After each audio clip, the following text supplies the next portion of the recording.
જય ગૌ માતા। અત્યારે અહીંયા કબીરનગરમાંથી ફોન આવ્યો સેજુભાઈનો કે આ ગૌ માતાને પગમાં પતરું લાગેલું હતું, એટલે હું ને ભાવેશભાઈ ડાકી અહીંયા આવ્યા છીએ ગૌ માતાનું રેસ્ક્યુ કરીને હવે એને સારવાર કરાવીએ।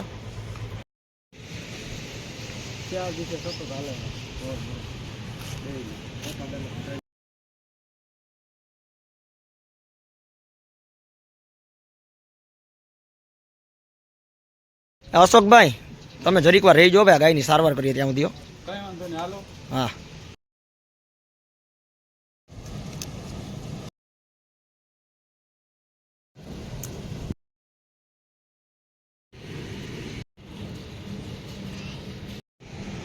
આ બાજુ આપો તો ખરી। તમને ફરીમાં જોયું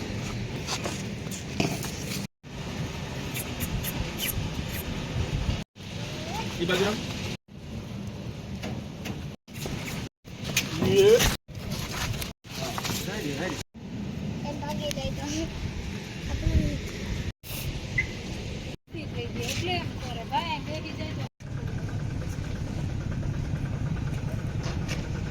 આ ગૌ માતાને અત્યારે જે પગમાં પતરું લાગેલું હતું એના માટે દવા ઇન્જેક્શન બધું સારવાર કમ્પ્લીટ કરેલી છે। અત્યારે ગૌ માતાને સરસ મજાની સારવાર આપી દીધી છે।